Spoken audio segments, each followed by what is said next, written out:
Hello बच्चों, कैसे हैं आप। उम्मीद है आप सभी स्वस्थ होंगे। बच्चों, आज हम एक खास टॉपिक के बारे में जैसा हम एक ऐसी युक्ति जानेंगे जिस युक्ति के द्वारा हम किसी परिपथ में धारा के प्रवाह को निरंतर बनाए रखते हैं। उसे हम कहते हैं वैद्युत सेल। ये हमारी एक ऐसी युक्ति है जो किसी परिपथ में बिना रुके हुए निरंतरता पूर्वक धारा प्रवाह को बनाने के लिए आवश्यक विभवांतर प्रदान करती है। ठीक है ना। तो सेलों का संयोजन सेल किसे कहते हैं और सेलों के जो पार्ट्स हमारे होंगे, जो खास टॉपिक्स हमारे होंगे, वो हम जानने का प्रयास करेंगे। तो चलते हैं और जानते हैं इस खास टॉपिक को जिसमें हम वैद्युत सेल के बारे में जानकारी प्राप्त करेंगे। तो चलिए। तो बच्चों, सेल के बारे में बताने के लिए जो मैं आपको बताऊंगा उसको आप अपनी कॉपी में नोट भी करते रहेंगे, जिससे आपके नोट्स भी तैयार होते रहेंगे। आपको ध्यान देना है कि जो मैं कहूँगा आप लगातार उसको राइटिंग करते रहें। तो सबसे पहले आप लिखेंगे डेफिनेशन इसकी, एक ऐसी युक्ति जिस युक्ति के द्वारा हम परिपथ में धारा प्रवाह के लिए आवश्यक विभवांतर प्रदान करते हैं, जिससे धारा का प्रवाह निरंतर रूप से होता रहे, उसमें रुकावट ना हो, उसे हम इलेक्ट्रिक सेल या वैद्युत सेल कहते हैं। ठीक है ना। एक तो बात हमारी ये हुई। अब इस सेल के माना ये सेल हैं, कुछ हमारी अवस्थाएं बनेंगी। जैसे सेल को हमने बाजार से लिया, कहीं से लाए, और सेल को हम यूज़ नहीं कर रहे हैं, प्रयोग नहीं कर रहे हैं, तो सेल के भीतर उपस्थित समस्त विभवांतर जितना रहेगा हमारा, उसे हम बोलेंगे उसका विद्युत वाहक बल। सेल में यदि धारा प्रवाहित ना हो रही हो, सेल से धारा प्रवाहित ना हो रही हो, धारा न ली जा रही हो, ऐसी स्थिति में सेल के भीतर उपस्थित विभवांतर कहलाता है हमारा विद्युत वाहक बल। विद्युत वाहक बल जिसे बोलते हैं इलेक्ट्रोमोटिव फोर्स, EMF शो करते हैं इसको कैपिटल E से।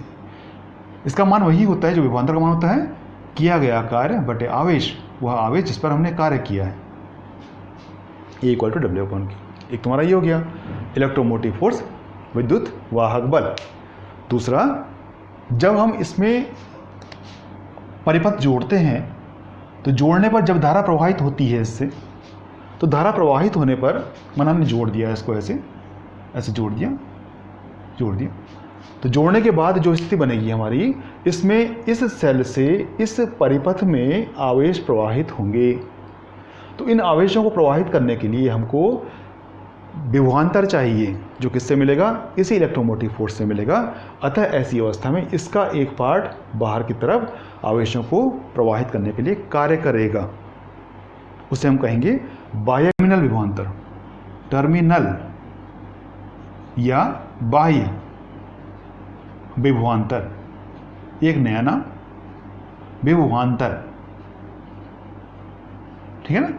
यदि परिपथ बंद हो और ऐसी अवस्था में सेल से धारा ली जा रही हो, तो सेल के सिरों के बीच उपस्थित विभवांतर बाह्य रूप से जो रहता है उसे हम टर्मिनल या बाह्य विभवांतर कहते हैं। इसके लिए जो हमारा E रहेगा, इसके लिए जो हमारा V रहेगा, उसे हम V से शो करते हैं इसको। इसका जो मान रहेगा कार्य बटे आवेश, लेकिन कार्य कौन सा वाला, वह कार्य जो कार्य इसके इस तार पर हो रहा है, जो हमने जोड़ा है सर्किट बाहर से, इस परिपथ में आवेश को प्रवाहित करने के लिए जो हमारा कार्य होगा उसे हम कहेंगे माना WEXT, W बाह्य।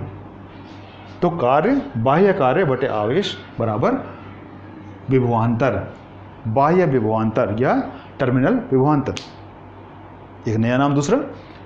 ठीक है। इसके अलावा जब हम यहाँ पर बंद परिपथ बनाने के पश्चात धारा प्रवाहित कर रहे हैं, तो इसमें एक पार्ट तुम्हारा V बन गया, कैपिटल V।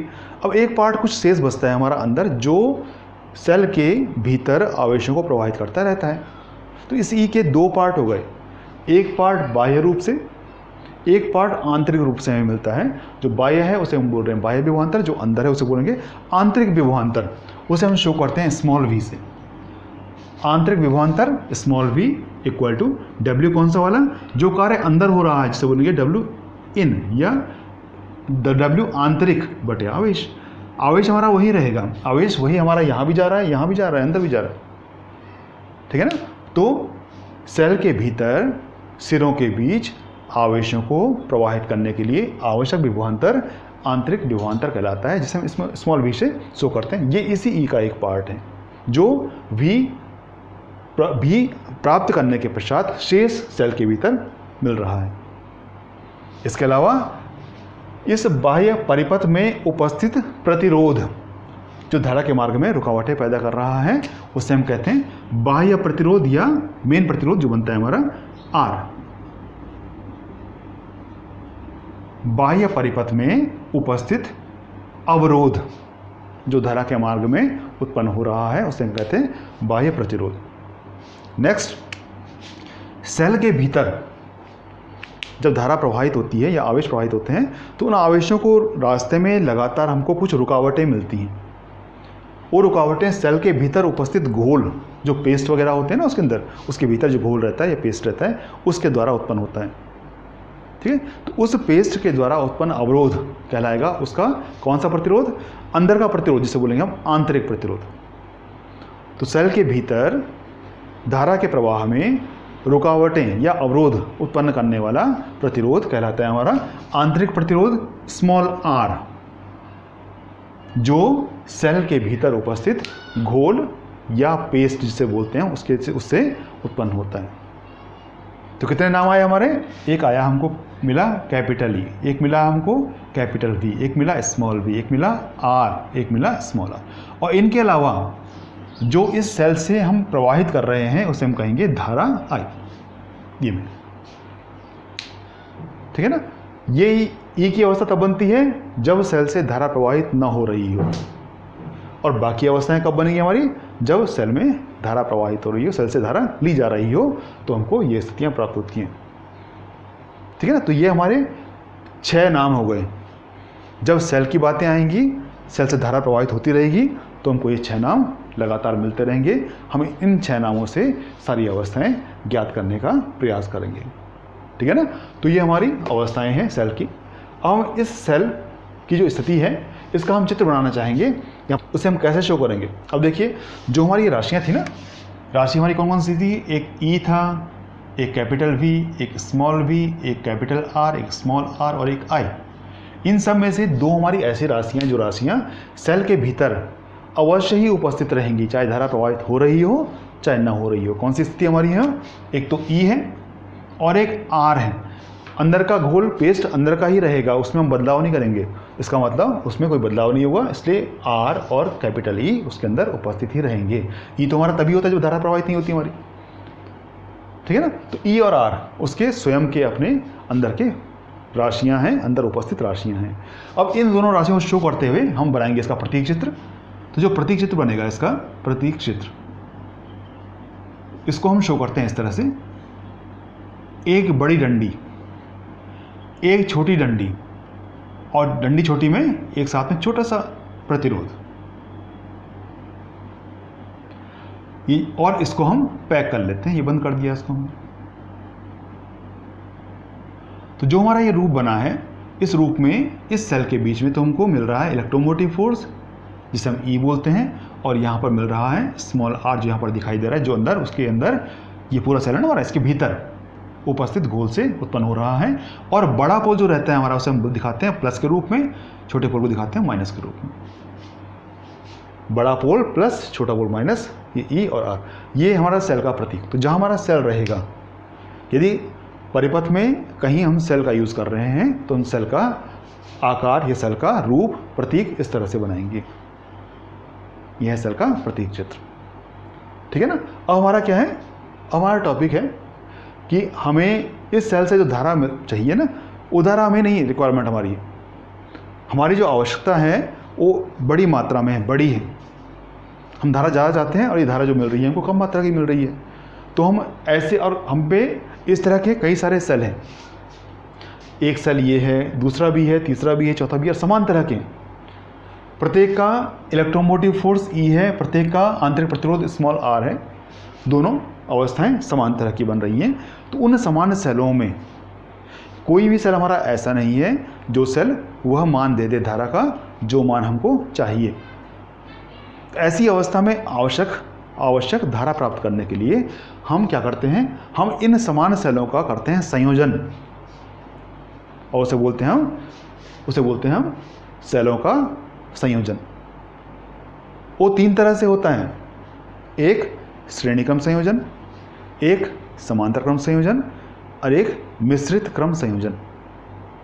ठीक है, तो हमारे 3 संयोजन जो यहाँ पर बनते हैं हमारे, जिससे हम सेलों को जोड़ने के पश्चात आवश्यक धारा प्राप्त कर लेते हैं, उन्हें कहते हैं हम सेलों का संयोजन। 3 प्रकार का, श्रेणी, समांतर और मिश्रित। तो आज हम यहाँ पर करेंगे केवल श्रेणी क्रम संयोजन को कैसे करते हैं तो मैं बता रहा हूँ मैं, और नेक्स्ट जो हमारा वीडियो होगा उसमें बताएंगे आपको समांतर क्रम संयोजन के बारे में। तो देखिए, यदि हमारा क्रम श्रेणी क्रम संयोजन वाला है तो ऐसी अवस्था में हम क्या करते क्या हैं, हम इस तरह के सेलों को लेते हैं। तो लिखते हैं, लिखिए आप ज़रा सा पहले लिखिए कि सेलों का संयोजन, ये लिखिए पहले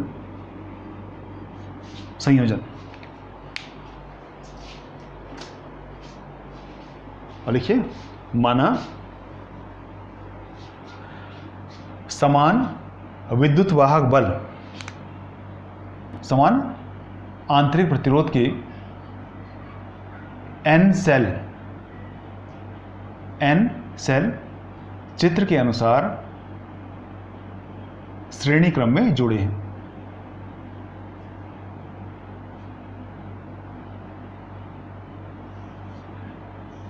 इन्हें एक बाह्य प्रतिरोध कैपिटल R से जोड़ा गया है। हमारा एक सेल ये हो गया, देखो एक सेल हमारा ये हो गया, है ना, एक सेल हमारा ये हो गया, और बीच में जो हमारी अवस्थाएं हैं ये दिखा रही हैं यहाँ पर कि हमारे पद n थे, तो ये n हम लिखेंगे n पदों तक हमारी यही अवस्था चल रही है। और प्रत्येक सेल समान तरह का है, तो प्रत्येक में E है, इलेक्ट्रोमोटिव फोर्स सबका E है, और प्रत्येक में स्मॉल r आंतरिक प्रतिरोध है, प्लस पोल माइनस पोल, प्लस पोल माइनस पोल, प्लस माइनस पोल, और यहाँ पर ये प्रतिरोध है हमारा कैपिटल R। ठीक है ना। एक और चीज़ देखनी है हमने कि हम जब भी सेलों को जोड़ते हैं, चाहे श्रेणी क्रम में जोड़ें, चाहे समांतर क्रम में जोड़ें, चाहे किसी क्रम में जोड़ें, तो इनको जोड़ने के पश्चात जो हमारा एक सामूहिक रूप बनता है इसका, उसे हम बैटरी कहते हैं। बैटरी क्या है? बैटरी सेलों का संयोजन है, सेलों का सामूहिक रूप है। एक से अधिक यदि सेल जोड़ दें हम तो जो परिणाम मिलता है हमको, उसको हम बैटरी कहते हैं। तो यहाँ भी हमारा एक से अधिक सेल n सेल जुड़े हुए हैं, तो इनको यदि हम सामूहिक रूप में जोड़ के दिखा दें, शो करें यहाँ पर, तो जो हमारा ये ब्लू पेन से बनाया गया ये जो पार्ट है हमारा, ये पार्ट पूरा क्या कहलाएगा? इसे बोलेंगे हम बैटरी। ये बैटरी बन गई हमारी, ब्लू पार्ट हमारी बैटरी बन रही है, ये बैटरी, ये सेल थे और ये बैटरी हमारी। एक और चीज, जो हमारी धारा बहती है इनसे ना, धारा बड़े पोल से छोटे पोल की ओर, बड़े पोल से धारा बाहर निकलती है, तो बड़ा पोल हमारा ये बन रहा है, इसलिए धारा हमारी यहाँ से यहाँ निकलती हुई दिखाई देगी। आई हमारी यहाँ, आई यहाँ से जाते हुए पुनः बैटरी के अंदर जाएगी। तो ये हमारा चित्र है जिसके अनुसार हम सेलों को जोड़कर आवश्यक धारा प्राप्त करने का पहला प्रयास कर रहे हैं, जो प्रयास हमारा है श्रेणी क्रम संयोजन का प्रयास। ठीक है ना। अब देखिए, जो हमारा ये रूप बना है, हमें यहाँ पर निकालना है इन सेलों के द्वारा मिले सामूहिक रूप बैटरी का कुल विद्युत वाहक बल या कुल विभवांतर, जिसे हम E बोलेंगे, और कुल इनका आंतरिक प्रतिरोध, जिसे हम स्मॉल r बोलेंगे। लेकिन परिणामी रूप में दिखा रहे हैं तो इसे हम शो करेंगे T के रूप में। तो लिखिए नीचे, बैटरी का कुल विद्युत वाहक बल ET बराबर E1 plus E2 plus so on plus EN। प्रत्येक का मान E है तो रखिए E plus E plus so on plus E equal to n बार E आ रहे हैं हमारे, तो ये जुड़ के बन गया NE, implies that ET equal to NE। Equation number 1 बन गया हमारा। समीकरण नंबर 1। नीचे देखिए, इसी प्रकार बैटरी का कुल आंतरिक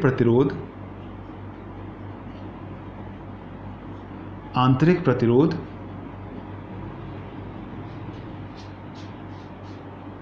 स्मॉल r t बराबर सभी आंतरिक प्रतिरोधों का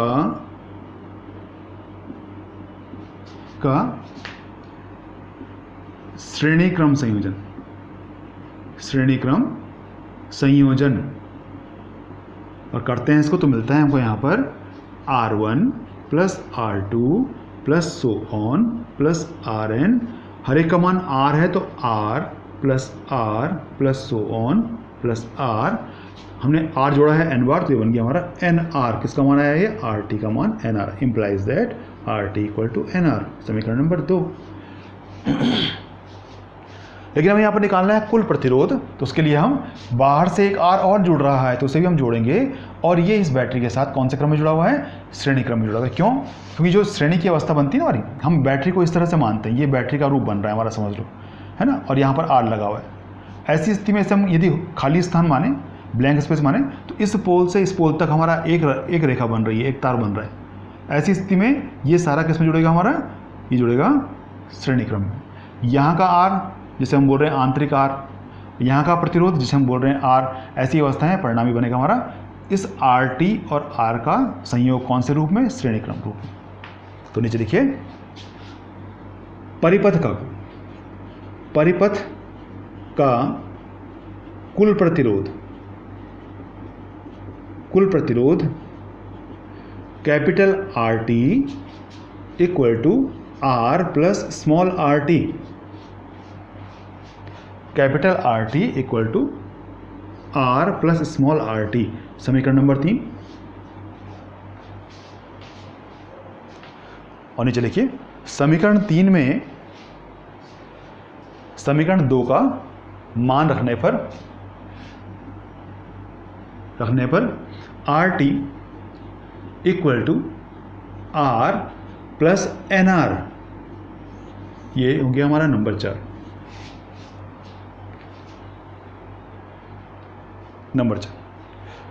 ठीक है ना। अब देखिए, अब हमें निकालना है यहाँ पर कि जो हमारी धारा, हमारा एम क्या है कि धारा प्राप्त करना, तो हम ये निकालेंगे कि जो हमारी ये स्थिति बन गई है, इससे हमें धारा कितनी मिलेगी। तो इसके लिए हम क्या करेंगे, हम यहाँ पर धारा के मान के लिए इसे प्रवाहित धारा कैपिटल I इक्वल टू कुल विद्युत वाहक बल, विभवांतरीण है, जिसे हम बोलेंगे E कैपिटल T अपॉन कुल प्रतिरोध R कैपिटल R T। नीचे देखिए, समीकरण 1 और 4 का मान रखने पर, समीकरण 1 व 4 का मान रखने पर मिलेगा I इक्वल टू ET क्या है हमारा? NE upon R plus NR, ये I आ गया, समीकरण नंबर 5। तो नीचे लिखिए, समीकरण 5 बैटरी द्वारा प्रवाहित धारा का मान है। समीकरण 5 बैटरी द्वारा प्रवाहित धारा का मान है। तो इस प्रकार हमने परिपथ में लगी बैटरी के द्वारा धारा प्राप्त कर ली कि हमें धारा का मान कितना प्राप्त होगा वो मैंने जान लिया। अब यहाँ पर कुछ अवस्थाएं बनती हैं, अवस्थाएं 2 तरह की बनती हैं हमारी।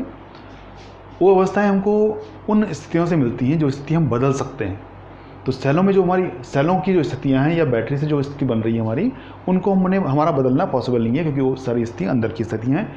हमारे हाथ में क्या है, ये इंस्ट्रूमेंट जो बाह्य प्रतिरोध हमारा बन रहा है ये हमारे हद में है, तो हम इस हद की अवस्था को बदलने का प्रयास करेंगे और उससे धारा के मान में क्या बदलाव होता है ये जानने का प्रयास करेंगे। तो इससे हमारी दो स्थिति बनती हैं, दो मुख्य अवस्थाएं बनती हैं। देखिए नंबर 1 है हमारी पहली स्थिति, मुख्य स्थिति पहली। इसमें यदि बाह्य प्रतिरोध capital R is greater than NR, ये NR से अत्यधिक बड़ा हो जाए तो ऐसी अवस्था में हम NR को नगण्य मान लेते हैं। NR को कैपिटल R की तुलना में नगण्य मान लेते हैं। नगण्य मीन्स होता है ऐसी अवस्था जो गणना में नहीं आ रही है। ये अवस्था केवल तब बनती है हमारी जब हम किसी राशि को जोड़ रहे हैं या घटा रहे हैं। गुणा भाग में ये स्थिति नहीं बनती, वहाँ नहीं जोड़ पाते हम, जोड़ घटाने में अंतर नहीं पड़ता है, उसमें हम ले सकते हैं। तो यहाँ हमारी स्थिति जो घटाने जोड़ की बन रही है, प्लस की बन रही है। तो इस प्लस की अवस्था में NR और R की अवस्थाओं में जो छोटा होगा नगण्य होगा उसे हम ड्रॉप कर लेंगे या हटा देंगे, जोड़ने का प्रयास नहीं करेंगे क्योंकि उससे अंतर नहीं पड़ेगा हमारा, है ना। तो ऐसी अवस्था में समीकरण 5 से लेंगे हम नगण्य मानने के बाद, हमें मिलेगा I = NE/R। ये तो गया हमारा, इससे मिलेगा इम्प्लाइज दैट I = NE/R। अब ये E/R क्या है हमारा, ये एक सेल की धारा है, तो हम बोलेंगे यहाँ पर I = N × एक सेल की धारा। जो हमको एक सेल से धारा मिलती है ना, उसका मान हम गुणा करके N से यहाँ पर परिणामी I प्राप्त कर रहे हैं। इसका मतलब क्या होगा कि जो हमारा लक्ष्य है, जिस एम के लिए हमने यहाँ पर N सेलों को जोड़ा है ना, वो लक्ष्य हमें यहाँ प्राप्त हो रहा है। हमें N सेलों की N के N सेलों की धारा यहाँ प्राप्त हो रही है। प्रत्येक सेल की धारा मान समान, क्योंकि मान समान तरह के हैं, उसके हमारे समान सेल हैं और उनका हमने n गुना कर दिया है, तो जितने हमने सेल जोड़े हैं उतने गुना हमको धारा ही मिल रही है। अतः इस अवस्था में जब हम बाह्य प्रतिरोध को बड़ा कर देंगे आंतरिक प्रतिरोध से, तो हमको यहाँ पर I की अवस्था पूर्णतः बड़ी से बड़ी मिलेगी, महत्तम मिलेगी जितनी मिलनी चाहिए थी। ठीक है। दूसरी अवस्था, यदि जो हमारा बाह्य R है, R is more less than NR, R जो है NR से तुलना में बहुत छोटा हो जाए तो हम उस R को नगण्य मान, जो छोटा होगा हमारा उसे नगण्य मान लेंगे। ऐसी अवस्था में समीकरण 5 से हमें मिलेगा I = NE हमारा ऐसे ही रहेगा, लेकिन बटे में हमारा NR बच जाए, क्योंकि R हमारा गया नगण्य हो गया, ये बच गया, N से काट दिया N, देन I = E/R, जो यहाँ पर केवल एक सेल की धारा को दिखा रही है, मतलब I = एक सेल की धारा। तो यहाँ पर जो धारा मिल रही है हमको, वो मिल रही है केवल एक सेल की धारा। अतः यहाँ पर वह एम जो हमारा लक्ष्य था वो उद्देश्य पूरा नहीं हो पा रहा है। यहाँ पर चाहे हम इसके स्थान पे एक सेल भी जोड़ते तब भी हमको यही धारा मिलती जो धारा हमको बैटरी के द्वारा प्राप्त हो रही। तो ये जोड़ना हमारे लिए फिजूल हो गया, यहाँ पर बेकार हो गया, क्योंकि हमको वही धारा मिल रही जो एक सेल से मिलनी थी। तो यहाँ पर दो स्थिति मिल गई हमको, या तो हम उसका मान बड़ा करें या छोटा करें, तो हमें क्या स्थिति मिलेगी यहाँ पर चल रहा है पता। यदि हम बड़ा कर रहे हैं मान, तो उस अवस्था में हमको इस बैटरी से महत्तम धारा मिल रही है, छोटा कर रहे हैं तो इससे हमको न्यूनतम धारा मिल रही है। अतः इस संयोजन से बनी बैटरी से यदि हमें महत्तम धारा प्राप्त करनी हो तो हम बाह्य R के मान को, बाह्य प्रतिरोध के मान को आंतरिक प्रतिरोध से बड़ा करेंगे, जिससे हमको धारा का मान इस सूत्र के अनुसार महत्तम मिल सके। ठीक है ना। तो आज हमने केवल यह टॉपिक जाना कि हम सेलों को कैसे जोड़ते हैं, उसका पहली अवस्था श्रेणी क्रम में क्या होती है, सेल किसे कहते हैं, उनकी अवस्थाएं क्या होती हैं, और सेल को श्रेणी क्रम में किस तरह से जोड़कर हम धारा प्राप्त करते हैं।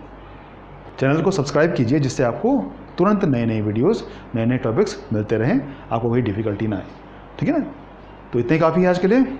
मिलते हैं एक नए वीडियो में एक नए टॉपिक के साथ। तब तक के लिए बाय। स्वस्थ रहें और सुरक्षित रहें। बाय।